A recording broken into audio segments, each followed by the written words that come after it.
Hello everyone, I hope you are doing well. This is Ankit for Parisha classes. Today we can talk about B.Ed first year classes and your subject is childhood and growing up. जी हाँ guys, जैसे कि आप सभी को मालूम है कि आपके B.Ed फर्स्ट ईयर की क्लासेस जो हैं वो चल रही हैं और होली के बाद में आपकी क्लासेस जो हैं वो नहीं हो पाई थी, बट अब से आपकी क्लासेस कंटिन्यू बेस पे रहने वाली हैं। तो चलिए फिर चीज़ों को स्टार्ट करते हैं और विदाउट टाइम वेस्ट करते हुए चीज़ों को आगे बढ़ाते हैं। और इसी के साथ गाइस, वीडियो अच्छी लगे तो वीडियो को लाइक कर दीजिएगा। चैनल पर फर्स्ट टाइम विजिट कर रहे हैं, चैनल को सब्सक्राइब करके बेल आइकन को हिट कर दीजिएगा।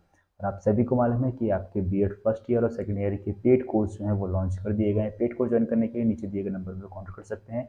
सारी चीज़ों का लिंक जो है वो आपको डिस्क्रिप्शन में मिल जाएगा। बाकी कोई डाउट या कोई क्वेरी रह जाती है तो आप बाकायदा व्हाट्सएप में मैसेज कर सकते हैं, बाकी कमेंट भी कर सकते हैं, वहाँ से आपके सारी के सारे डाउट्स क्लियर कर दिए जाएंगे। तो चलिए फिर आज की जो क्लास आपकी होने वाली है वो 23rd क्लास आपकी होने वाली है, ठीक है। और जिसमें लास्ट वीडियो में हमने काफ़ी सारी चीज़ों को देख लिया था, जो को थोड़ा सा बात करता हूँ। तो आप लोग देख सकते हैं विशेष रुचियाँ वगैरह, यानी कि 10 पॉइंट हो चुके थे। उसके बाद की आज जो अगर हम बात करते हैं तो आज आपका 11th पॉइंट को हम डिस्कस करेंगे। 11th पॉइंट में जिसमें बात करी गई है यहाँ पे यौन विकास यानी कि सेक्स डेवलपमेंट के बारे में हम यहाँ पे बात करने वाले हैं, ठीक है। तो कैमरे को मैं एक सेकेंड ऑफ कर देता हूँ और उसके बाद आगे कंटिन्यू करता हूँ ताकि चीज़ें आपको अच्छे से यहाँ पे विजुअल रहें, ठीक है। तो अब मेरे ख्याल से सारी चीज़ें आपको यहाँ पे विजुअल होंगी और मैं आगे कंटिन्यू करता हूँ फिर। तो यहाँ पे हम बात कर रहे हैं किसकी, यहाँ बात करी गई किसकी, यौन विकास की। तो गाइस, यौन विकास एक्चुअली में होता क्या है, ठीक है, यानी कि सेक्स डेवलपमेंट। अब जैसे कि आप सभी को मालूम है कि एक उम्र आने के बाद में, यानी कि जो बोल सकते हैं किशोरावस्था हमारी चल रही थी, तो किशोरावस्था में कुछ टाइम बाद में हमारे जो हार्मोन्स वगैरह जो है वो डेवलपमेंट होना शुरू होते हैं, साथ ही साथ बॉडी के जो पार्ट्स होते हैं वो भी डेवलपमेंट होना शुरू होते हैं, किसमें, किशोरावस्था में। तो वही यहाँ पे बात करिए तो ये किशोरावस्था का एक मेनली पॉइंट है, यानी कि यौन विकास। जो हमारे गुप्त अंग होते हैं या बोल सकते हैं सेक्सुअल ऑर्गन होते हैं, ये भी कहीं ना कहीं डेवलपमेंट होना शुरू हो जाते हैं। यानी कि कह सकते हैं कि जो लड़के हैं उनके अंदर एक फादर बनने वाली कैपेबिलिटी आ जाती है और एक जो लड़कियां हैं उनके अंदर माँ बनने वाली कैपेबिलिटी आ जाती है। यानी उनकी बॉडी में बहुत सारे चेंजेस आना शुरू हो जाते हैं। यानी कि जैसे लड़कों के दाढ़ी और मूछें आना, लड़कियों के स्तन डेवलपमेंट होना, ठीक है, और बॉडी डेवलपमेंट यानी कि बॉडी भारी होना, ठीक है। तो ये सारे के सारे डेवलपमेंट इस टाइम पे देखे जाते हैं। तो उसी की बात करेंगे यौन विकास के बारे में। तो किशोरावस्था का महत्वपूर्ण लक्ष्य यानी कि यौनिक विकास है, ठीक है, क्योंकि यहाँ पे बच्चा एक परिपक्व, एक ऐसी स्टेज में आके, यानी कि बच्चे की लाइफ से हट के एक यौवावस्था में आ जाता है, ठीक है।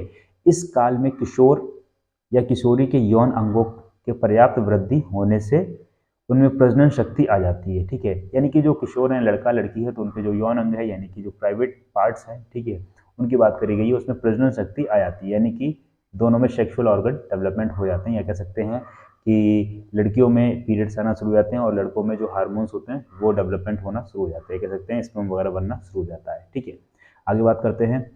मनोवैज्ञानिकों का मत है, यानी कि जो हमारे राइटर्स हैं उनको कहना है कि शैशवावस्था की यौन भावना की पुनरावृत्ति किशोरावस्था में आरंभ होती है, ठीक है। तो यहाँ पे बात करिए शैशवावस्था की यौन भावना जो होती है दोबारा से एक तरीके से किशोरावस्था में आरंभ होती है, यानी कि यहाँ से एक तरीके से शुरुआत होती है इसकी, ठीक है। शैशवकालीन यानी कि यौन भावना बाल्यावस्था में सुस्पष्ट सुस्पष्ट अवस्था में रहती है, ठीक है, और इसकी जागृत किशोरावस्था में होती है, ठीक है। इसीलिए किशोर काल को यौन भावना की जागृति काल कहते हैं, ठीक है। और किशोरावस्था को एक और नाम से भी कह सकते हैं, यानी कि यौन भावना का जागृति काल भी कहते हैं, ठीक है। यौन भावना का इस काल में विस्फोट सा होता है, ठीक है।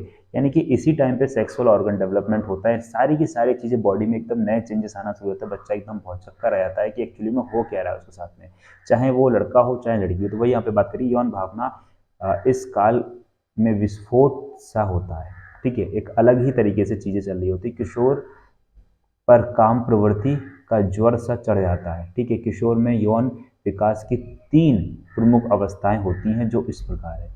अब यहाँ पे बात करिए, यानी कि जो लड़का है चाहे लड़की है, दोनों में सेक्सुअल कह सकते हैं सेक्स की पावर जो है बढ़ना शुरू हो जाती है, यानी कि अब वो सेक्स करना चाहता है एक तरीके से, ठीक है। आगे बात करते हैं। पहला इसमें जो बात करिए, यानी कि इसमें 3 पॉइंट बताए गए हैं यहाँ पे कि यौन विकास की 3 प्रमुख अवस्थाएं, यानी कि 3 प्रमुख अवस्थाएं कौन कौन सी, यानी कि अब 3 जो अवस्थाएं, इसको जो सिंपल शब्द हैं तो इस तरीके से स्वप्रेम, यानी कि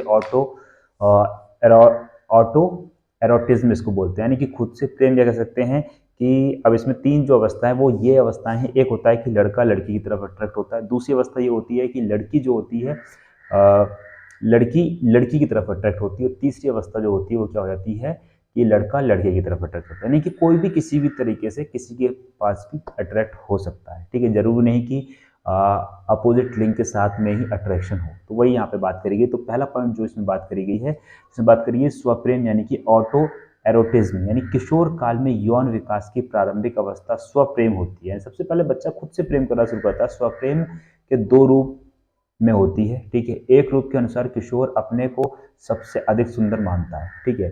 सबसे पहले बच्चा खुद से प्रेम करना शुरू करता है और कहता है कि मेरे से ज़्यादा सुंदर कोई है ही नहीं, यानी कि मेरे से ज़्यादा हैंडसम, ठीक है, कोई है ही नहीं इस दुनिया में। तो वही यहाँ पे बात करेंगे। इस सुंदरता को बढ़ाने के लिए वह सौंदर्य प्रसाधनों का प्रयोग करता है, ठीक है।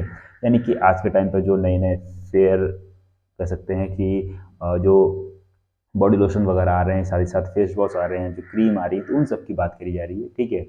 सौंदर्य प्रसाधनों का प्रयोग करता है। बार बार दर्पण में अपना शरीर को देखना, यानी कि बार बार शीशे में अपना चेहरा देखना, और खुद ही देख के खुद से ही मुस्कुरा जाना कि हाँ मैं बहुत अच्छा लग रहा हूँ या मैं बहुत अच्छी लग रही हूँ, ठीक है।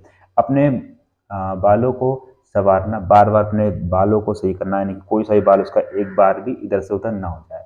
तो कभी बार बार वस्त्र बदल कर देखना, यानी कि हर आधे घंटे 2 घंटे बाद में आ रहे हैं और कपड़े चेंज करके दूसरे पहन के आ रहे हैं। कौन सा वस्त्र उसके शरीर की सुंदरता को अधिक बढ़ाता है, ठीक है। फ्रायड ने इस स्थिति को, अब जो फ्रायड मनोवैज्ञानिक है, इन्होंने क्या, फ्रायड ने इस स्थिति को नर्किज्म, ठीक है, की स्थिति कहा है। दूसरे रूप के अनुसार किशोर अपने लिंग अवयवों को स्पर्श करके यौनिक आनंद की अनुभूति करता है। और इसी के साथ ही साथ इसी में क्या कहा है, दूसरे रूप में क्या करता है, जो उसके खुद के प्राइवेट पार्ट्स होते हैं, ठीक है, उनको टच करना और उसके करने के बाद में उसमें यौनिक आनंद लेना, ठीक है, ये अनुभूति करता है। अब उनको आगे बात करते हैं। अब उनको लिंग अवयवों का स्पर्श करने पर गुदगुदी सी अनुभव होती है, यानी कि प्राइवेट पार्ट को टच करते कर अलग से महसूस होना। ऐसे करने में किशोर में हस्तमैथुन, यानी कि जो लड़के हैं वो मास्टरबेशन जैसी गंदी आदतों का विकास हो जाता है, यानी कि ये आदतें इनमें होना शुरू हो जाती हैं, ठीक है। यह हस्तमैथुन की आदत केवल लड़कों में ही नहीं होती, यानी कि सिर्फ लड़के ही कह सकते हैं हस्तमैथुन या फिर मास्टरबेशन नहीं करते हैं। अब तो लड़कियां भी इसका शिकार बनती हैं, लड़के भी करते हैं, साथ ही साथ लड़कियां भी करना शुरू हो जाती हैं। आजकल मनोवैज्ञानिक हस्तमैथुन को स्वाभाविक क्रिया मानते हैं। जो राइटर्स हैं, ये कह सकता हूँ, जो साइंटिस्ट वो कहते हैं कि ये जो है, जो हस्तमैथुन है, ये कह सकते हूँ मास्टरबेशन है, चाहे लड़का हो चाहे लड़की हो, ये एक तरीके से आम प्रक्रिया मान ली गई। बट मेरे अकॉर्डिंग जो मैं बात करता हूँ तो एक्चुअली में ये चीज़ गलत ही है, क्योंकि कोई भी चीज़ अपनी बॉडी से जब जा रही है तो कुछ ना कुछ तो वेस्ट हो ही रहा है, ठीक है, वही बात करिए। किंतु फिर भी इस प्रकार की अप्राकृतिक कार्यों को प्रोत्साहित नहीं देना चाहिए। तो वही यहाँ पे भी कहा गया है कि इस तरीके के जो कार्य हैं वो बच्चों को या किसी को भी नहीं करने चाहिए। एक टाइम होता है जब जरूरत है तब चीज़ें करी जाती हैं, अदरवाइज फालतू में जाके ये सारी चीज़ें नहीं करनी चाहिए। वही यहाँ पे बात करी गई, ठीक है। सेकंड पॉइंट जो बात करता हूँ, सेकंड पॉइंट में बात करी गई है समलिंगी कामुकता, यानी कि होमोसेक्सुअलिटी, ठीक है। अब समलिंगी कामुकता क्या होती है, तो यौन विकास की दूसरी अवस्था समलिंगी कामुकता की होती है, ठीक है। इस अवस्था में समान लिंग के व्यक्तियों में परस्पर प्रेम होता है, ठीक है। समान लिंग के व्यक्तियों में परस्पर प्रेम होता है, जैसे कह सकते हैं लड़के लड़कों, ठीक है, लड़के लड़कों के साथ, ठीक है, और लड़कियां लड़कियों के साथ रहना, घूमना, खाना, बातचीत करना पसंद करते हैं। यानी कि ध्यान रखिएगा, तो जैसे मैंने वहाँ पे बताया कि 3 पॉइंट्स इसमें हैं, ठीक है। पहला पॉइंट हमने डिस्कस कर लिया। दूसरी बात करेगी होमोसेक्सुअलिटी। होमोसेक्सुअलिटी सिंपल शब्दों में समझिएगा कि अपने लिंग को ही पसंद करना। लड़का जो है लड़के को ही पसंद करता है, लड़की जो है लड़कियों को पसंद करती है, ठीक है। जिसको हम बोल सकते हैं एक तरीके से, जो नॉर्मल भाषा में गे और लेस्बियन का जो वर्ड यूज होता है वो चीज़। तो वह यहाँ पे बात करी गई है समलिंगी कामुकता, ठीक है। आगे बात करते हैं, थोड़ा सा बात करी गई है वे आपस में चुम्बन लेते हुए भी देखे जा सकते हैं, यानी कि आपस में किस करते हुए देखे जा सकते हैं, ठीक है। यहाँ तक कि दोनों लिंग के व्यक्ति परस्पर अपने समलिंग के गुणों को उत्तेजित करने के कार्य में संलग्न पाए जाते हैं। यानी कि जो प्राइवेट पार्ट्स होते हैं उनको आपस में देखना और उस चीज़ को आगे करना, ठीक है। समलिंगी कामुकता के लिए कुछ कारक उत्तरदायी होते हैं, यानी कि कुछ इसके फैक्टर्स हैं जो इसमें रहते हैं। ठीक है, कौन कौन से फैक्टर्स हैं उसकी बात करेंगे। एक कारण समलिंगी कामुकता का लड़के लड़कियों को एक दूसरे से दूर रखने से संबंधित है। ठीक है, यानी लड़के जो हैं लड़कियों से दूर रहते हैं, एक कामुकता ये भी रह होती है। यानी कि एक कारण जो है वो ये भी कह सकते हैं कि जैसे आप लोगों ने देखा होगा कि गर्ल्स कॉलेजेस अलग हैं और बॉयज़ कॉलेजेस अलग हैं। ठीक है, तो वहाँ पे ये सारी चीज़ें ज़्यादा देखी जाती है कि लड़के ने कभी लड़की से बात करी नहीं या लड़की ने कभी लड़के से बात करी नहीं, तो वहाँ पे ये एक फैक्टर भी बताया गया, यानी कि एक कॉजेज़ बताया गया। ठीक है, जब विषम लिंग के साथ मेल जोल बढ़ाने का अवसर नहीं मिलता, यानी कि लड़के को लड़की से बात करने का अवसर नहीं मिला या लड़की को लड़के से बात करने का अवसर नहीं मिला, तब इस तरह की परिस्थिति उत्पन्न होती है। तो वही यहाँ पे बात करिए, यानी कि एक कारण ये बचा हुआ है। ठीक है, जब विषम लिंगी के साथ मेलजोल बढ़ाने का अवसर नहीं मिलता तो किशोरावस्था में बालक काम प्रवृत्ति की संतुष्टि समलिंगी प्रेम द्वारा करते हैं, यानी कि जब ऐसा नहीं हो पाता तब जो आपस में ही लिंग इकट्ठा होना शुरू हो जाते हैं, वही बात करी गई है। ठीक है, भारतीय समाज में यही स्थिति है और भारत में ज़्यादातर यही बात करी गई, यानी कि भारतीय समाज में ज़्यादातर यही इस तरह की चीज़ें बहुत देखने को मिलती हैं। यहाँ लड़कों को लड़कियों से पृथक रखा जाता है, यानी कि लड़कों को लड़कियों से दूर रखा जाता है, अतएव वे समलिंगी को ही कामुकता और संतुष्टि का साधन मानने लगते हैं। तो इस कारण की वजह से क्या होता है कि वो जो समलिंगी यानी कि सेम लिंग वाले को ही अपने संतुष्ट बनाने का एक साधन या बोल सकते हैं कारण मान लेते हैं। ठीक है, समलिंगी कामुकता उन विद्यालयों में भी पाई जाती है जहां सह शिक्षा का अभाव रहता है। ठीक है, और ये जो बात करेगी समलिंगी जो शिक्षा की बात करी गई यहाँ पे, ये बताया गया है कि उसको भी माना जा सकता है। ठीक है, जहाँ पे शिक्षा का अभाव जो है वो कम रहता है। ठीक है, सह शिक्षा के अभाव के कारण विषम लिंग के प्रति आकर्षित होने में तथा प्रेम करने का अवसर नहीं मिलता। ठीक है, और एक लिंग के साथ जब रहते हैं दूसरा लिंग कभी दिखा ही नहीं, का ये बात ही नहीं करी, तो इस वजह से भी ये भी एक कारण बताया गया है। ठीक है, रमेश रमजे जिगरन और किसे ने अपने अध्यापकों के आधार पर निष्कर्ष निकाला कि रेमजे हैं और जिगरन है, इन्होंने एक इसके रिगार्डिंग एक जो विचार निकाला या विचार दिया, वो क्या दिया है कि समलिंगी कामुकता प्रारंभिक किशोरावस्था में अधिक पाई जाती है, यानी कि जब किशोरावस्था की एज स्टार्ट होती है, एज स्टार्ट का मतलब ये कह सकते हैं कि 13-14 साल में कामुकता जो जब स्टार्टिंग होती है, यानी कि कह सकते हैं बॉडी में चेंजेस शुरू होता है या बच्चा इस एज में आना शुरू होता है, तो उस टाइम पे कामुकता की जो भावना होती है बच्चे के अंदर सबसे ज़्यादा होती है 13-14-15 की एज में। ठीक है, इसका मत है कि लगभग 1/4 किशोरों में समलिंगी कामुकता का प्रभाव रहता है।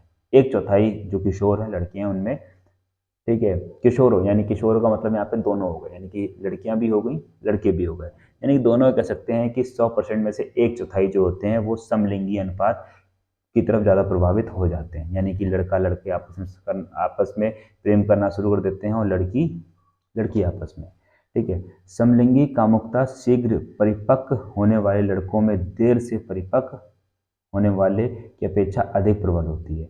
अब यहाँ पे बात करेंगे ये समलिंगी कामुकता शीघ्र परिपक्व होने वाले लड़कों में देर से परिपक्व होने वाले की अपेक्षा अधिक प्रबल होती है, यानी कि जिन व्यक्तियों में या कह सकता हूँ जिस जिस बच्चे में कामुकता जल्दी से आ जाती है तो वो चीज़ को जल्दी छोड़ देते हैं, बट जिन लोगों को देर से ये चीज़ें आती हैं तो उनकी ज़्यादा ये कामुकता प्रबल होती है। ठीक है, कभी कभी समलिंगी कामुकता की प्रवृत्ति किशोरावस्था के बाद प्रौढ़ावस्था में प्रवेश कर जाती है, और कई बार क्या हुआ है कि प्रौढ़ावस्था में जाके समलिंगी के प्रति आकर्षण होना शुरू हो जाता है। ठीक है, इस प्रकार की अवस्था शोचनीय होती है। इस प्रकार की अप्राकृतिक कार्य प्रकृतिक विषमलिंगी कामुकता में बाधा या बाधक बन जाती हैं। ठीक है, और इस तरह की जो प्रवृत्ति होती है यानी कि जो नेचुरल चीज़ें हैं उसमें कहीं ना कहीं बाधा बनती है। अब बात करिए विषमलिंगी कामुकता। विषमलिंगी कामुकता यानी कि लड़का को लड़की से लड़की को लड़के से, यानी कह सकते हैं हेट्रोसेक्सुअलिटी। ठीक है, तो यौन यौन प्रवृत्ति की परिपक्वता अवस्था विषमलिंगी कामुकता होती है। ठीक है, तो शब्द सही समझ में आ रहा होगा, जो उत्तर किशोरावस्था में विकसित होती है, यानी कि कहाँ शुरुआत होती है, उत्तर किशोरावस्था में होती है। यह प्राकृतिक एवं स्वाभाविक दशा है। इस स्थिति में किशोर लड़के लड़कियों की ओर, यानी कि बॉयज़ जो हैं गर्ल्स की ओर, और लड़कियां लड़कों की ओर, गर्ल्स बॉयज़ की ओर आकर्षित होती हैं। ठीक है, वे परस्पर बातचीत करते हैं। ठीक है, एक दूसरे से बात करते हैं, आपस में मिलते जुलते हैं। ठीक है, घनिष्ठता और बढ़ने पर वे सिनेमा देखते हैं, और जब धीरे धीरे दोस्ती जो है और अलग लेवल पे पहुंचती है, उसके बाद में फिर वो घूमना फिरना शुरू करते हैं, यानी कि सिनेमा देखने जाते हैं, चुम्बन करते हैं, यानी कि किस वगैरह भी होती है। ठीक है, आलिंगन करते हैं, सेक्स वगैरह भी होता है इनके बीच में, देखा जाता है। ठीक है, यहाँ तक कि कुछ शादी के पूर्व ही संभोग क्रिया में रत पात जाते हैं। ठीक है, और यहाँ पे बात करी गई है कि यहाँ तक कि देखा जाए कि कुछ शादी से पूर्व, यानी कि शादी से पहले ही संभोग प्रक्रिया कह सकते हैं, सेक्स कर लेते हैं। ठीक है, क्रिया में रत पाए जाते हैं। ठीक है, यह स्थिति भयानक होती है और उनको सभी समाज में हे दृष्टि से देखते हैं। ठीक है, और इस तरीके की चीज़ें जब बाहर आती हैं, बिना शादी से पहले ही संभोग वगैरह करना या सेक्स वगैरह करना, तो समाज के लोग उसको एक अलग ही दृष्टि से देखते हैं, यानी कि एक गंदी दृष्टि से देखते हैं। बात करेगी हे दृष्टि से। ठीक है, शारीरिक संबंध, बात करी गई शारीरिक संबंध स्थापित करने में भय से अभिभावक लड़के लड़कियों के मिलने पर नियंत्रण लगाते हैं। ठीक है, यानी कि जो भी अभिभावक हैं, यानी कि कह सकते हैं टीचर्स हो गए, पेरेंट्स हो गए, ठीक है, जो भी बड़े लोग होते हैं वो उनके बीच में क्या करते हैं, आपस में नियंत्रण लगाते हैं कि इनका थोड़ा मिलना कम किया जाए। ठीक है, जिसके कारण लड़के लड़कियों में अनुशासनहीनता फैलती है, और जिसके कारण जो गर्ल्स एंड बॉयज़ होते हैं फिर ये कुछ भी करने को तैयार रहते हैं एक दूसरे से मिलने के लिए। यदि लड़के लड़कियों की सामूहिक रूप से कार्य करने की प्रोत्साहित किया जाए तो उनमें यौन संबंधों के प्रति स्वस्थ दृष्टिकोण पैदा किया जा सकता है। और यहाँ पे वही बात करी गई कि यानी कि सेक्स की जो अगर सही से इंफॉर्मेशन दी जाए, आराम से बात की जाए चीज़ों को लेके, तो एक स्वस्थ दृष्टिकोण फैल सकता है, यानी कि चीज़ों के बारे में बताया जाए कि हर एक चीज़ का टाइम होता है और टाइम के अकॉर्डिंग ही चीज़ें हमें करनी चाहिए। ठीक है, तो वही यहाँ पे बात करी गई है। और इसी के साथ यहाँ पे आप सभी को मालूम है कि बीएड फर्स्ट ईयर का जो है वो टीचर्स बैच जो है गाइस लॉन्च कर दिया गया है। टीचर बैच ज्वाइन करने के लिए नीचे दिए गए नंबर पर कॉन्टैक्ट कर सकते हैं। बाकी कोई डाउट कोई क्वेरी हो तो यहाँ पे कॉन्टैक्ट कर सकते हैं। बैच में आपको सभी कुछ मिल जाएगा, live classes, PDF notes, recorded video, doubt session. ठीक है, और साथ ही साथ ये जो आपका कोर्स है, या कह सकता हूँ टीचर बैच जो है आपका, जिसमें आपको थ्योरी प्लस एमसीक्यू दोनों मिल जाए, यानी कि आपका एग्जाम किसी में भी हो, बट इस बैच के बाद में आपको कहीं जाने की जरूरत नहीं, कुछ लेने की जरूरत नहीं। बैच परचेस करने के बाद सब कुछ आपको यहीं से कंप्लीट हो जाएगा। ठीक है, तो चलिए गाइस, फिर इसी के साथ आज वीडियो को यहीं पर समाप्त करते हैं, और नेक्स्ट वीडियो में हम देखने वाले हैं किशोरावस्था में शिक्षा का स्वरूप। ठीक है, यानी nature of education is adolescence. Adolescence में जो एजुकेशन होती है वो किस तरीके की होती है उसके बारे में बात कर रही है। ठीक है, तो इसी के साथ गाइस मिलते हैं फिर नेक्स्ट वीडियो में, और तब तक के लिए thanks for watching, have a nice day. जय हिंद, जय Bharat, love it my dear friends, thanks so much all of you, take care and bye bye.